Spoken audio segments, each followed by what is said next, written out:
I know that this may be strange to see this in a background for a video homily, but it works perfectly with what we are going to be doing as a parish at St. Cecilia Church on April 9th, 10th, and 11th at 7 p.m.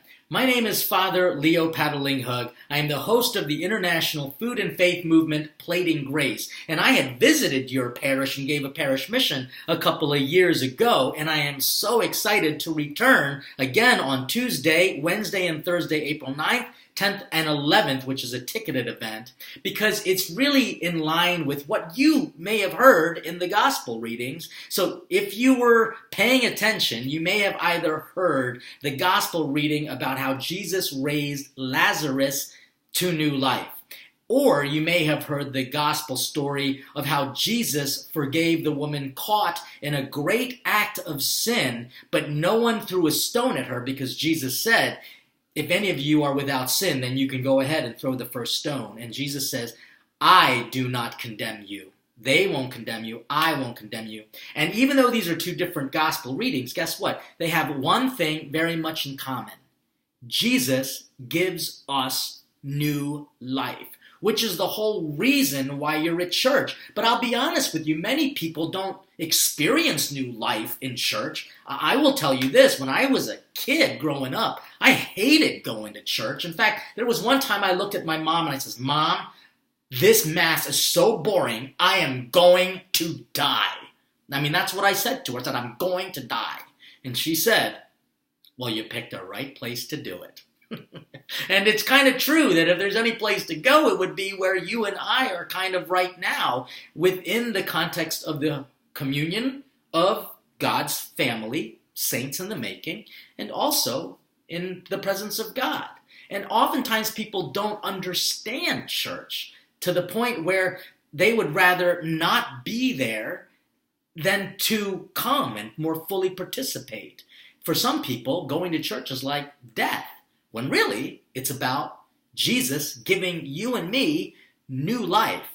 And that's what we're going to talk about. On Tuesday, April 9th, we're going to talk about the things that give you life so that you know how to live your life more fully.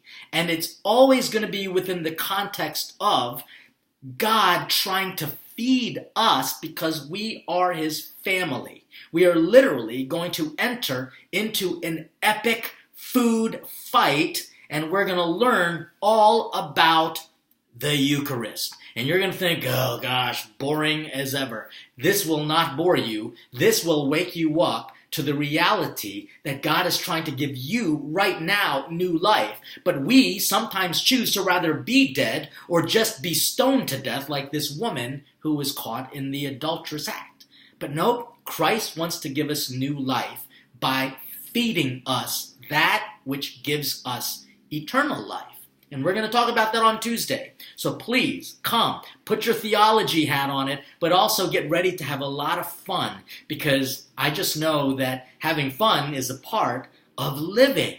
And faith and church should not be boring, even though at times it is serious and serene. Which is why we're going to talk on Wednesday at 7 p.m.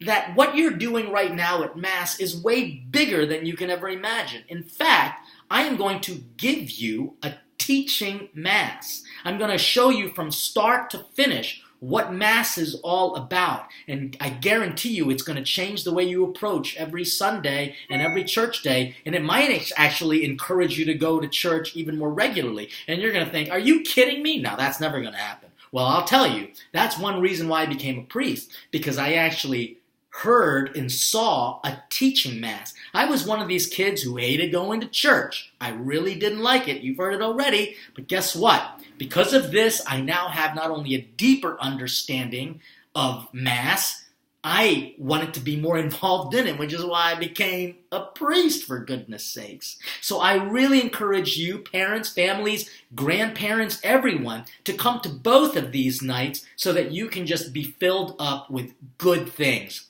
And then finally, on April the 11th, there is a ticketed event, and it is going to be a cooking demonstration where I talk about plating grace for your family and how a family meal can literally save your family. This might sound ridiculous, but it's all consistent with the book that I just wrote called Saving the Family.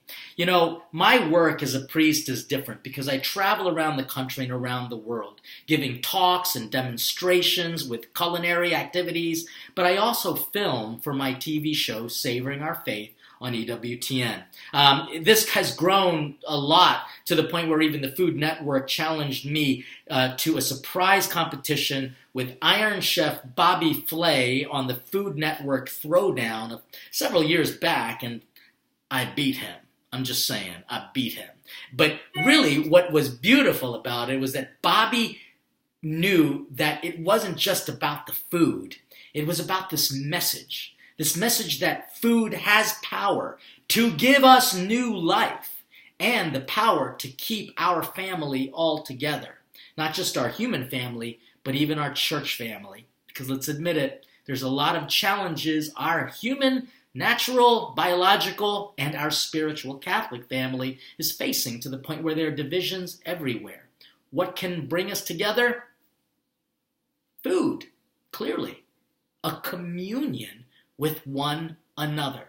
So I invite you once again, Tuesday, Wednesday, and Thursday, April 9th, 10th, and 11th at 7 p.m. And the only thing I can say at this point is, come hungry and bon appetit.